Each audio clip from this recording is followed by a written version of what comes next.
The first thing I noticed was the smell, and what made it unsettling wasn't that it was unpleasant.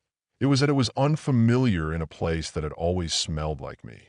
My apartment had a specific, unremarkable scent I had stopped consciously noticing long ago. Cheap laundry detergent, old paper, the faint bitterness of coffee grounds left too long in the trash.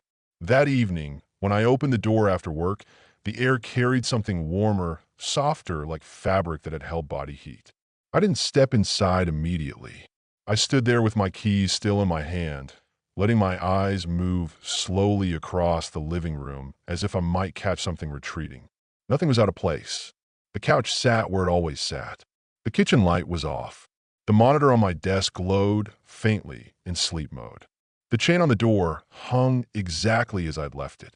Yet the space felt recently occupied in the way a chair still feels warm after someone stands up from it. I remember thinking that the apartment didn't feel empty.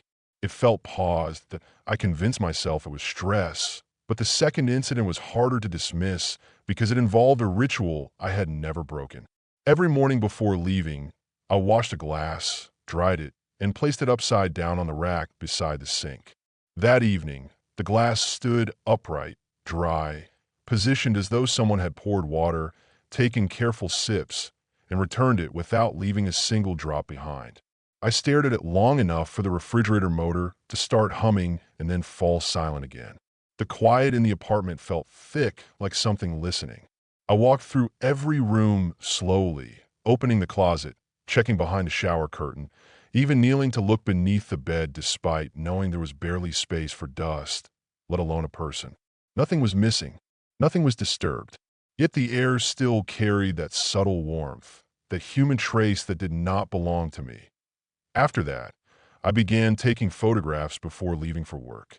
It started as a way to prove to myself that nothing was happening, but the act quickly took on a defensive urgency. Each morning, I documented the living room from the doorway, the position of the bedroom door, the arrangement of items on the kitchen counter, the alignment of the bathroom mirror. For 3 days, every comparison showed perfect consistency. On the fourth day, one image showed my bedroom door slightly open. I always closed it fully.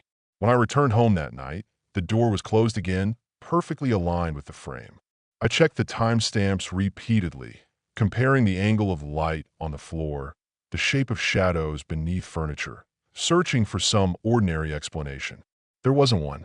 Something had opened the door after I left and closed it again before I returned, and whatever it was had done so with deliberate care.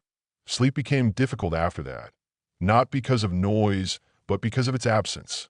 I began waking in the middle of the night with the intense conviction that someone was standing nearby, only for the certainty to dissolve the moment I tried to focus on it. I would sit upright in bed, holding my breath so I could listen more clearly, and in those moments the silence seemed structured rather than empty, like a space intentionally kept still. In the mornings, the apartment felt used rather than disturbed. The couch cushion sometimes held a shallow depression I didn't remember making. The bathroom mirror occasionally felt warmer than the surrounding air when I touched it. Once, I found the faint outline of a head-shaped indentation on my pillow that did not match the way I slept.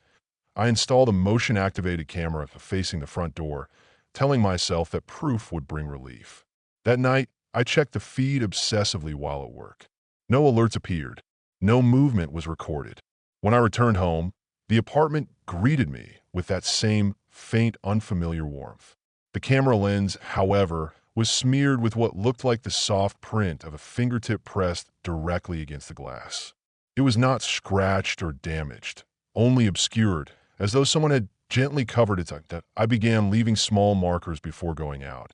A strand of hair stretched across a drawer seam, a grain of rice balanced on the edge of the kitchen counter, a book placed at an exact angle on the table.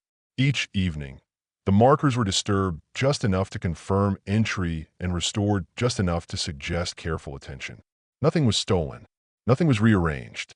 The apartment was not being searched or vandalized. It was being inhabited in my absence. One evening, I returned to find the bathroom light on and the mirror fogged in a circular clearing at the height of a person leaning close enough to breathe against the glass. The rest of the mirror remained dry. The impression faded slowly while I watched, leaving behind a faint smear where something had been very near. After that, I started leaving the apartment at night simply to observe it from outside.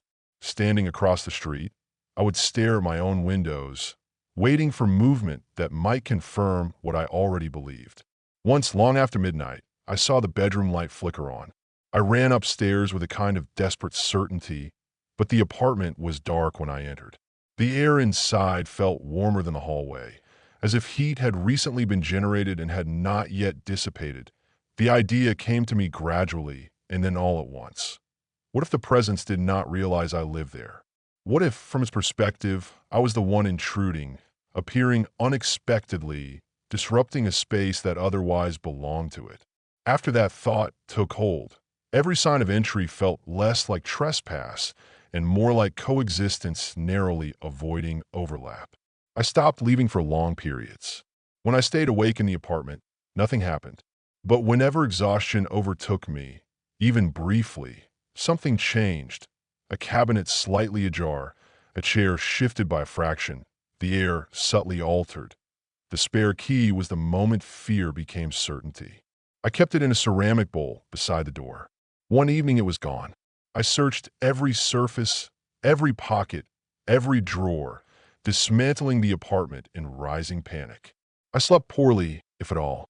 In the morning, the key stood upright in the bowl, balanced impossibly on its narrow edge, as if placed with meticulous patience. I left the apartment that day and delayed returning for as long as possible.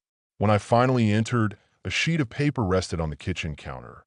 My paper, torn from my printer. Written in careful pencil were the words, "I only come when you're not here."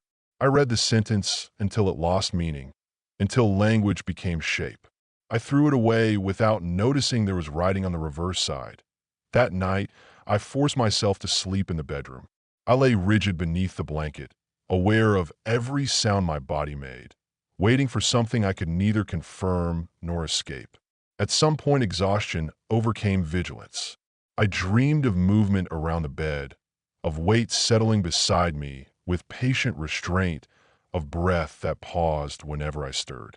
When I woke, the pillow next to mine held a shallow indentation that had not been there before, and the fabric was warm to the touch. In the kitchen, I retrieved the discarded paper from the trash. It had been smoothed flat. Beneath the first sentence, a second line had been added in the same careful pressure. I stood there reading. A soft shift of weight occurred somewhere behind me. Not loud, not abrupt, but undeniably deliberate. I understood then why nothing had ever been taken, why every sign of presence had been cautious, why the apartment felt occupied but never invaded. The pattern had never been intrusion. It had been avoidance.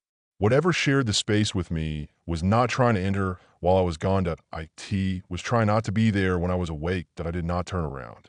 The realization settled slowly, cold and immovable. Very quietly, without fully deciding to speak, I whispered that I was there. The silence that followed was careful, strained, as if something nearby held itself perfectly still in the hope that stillness might equal absence.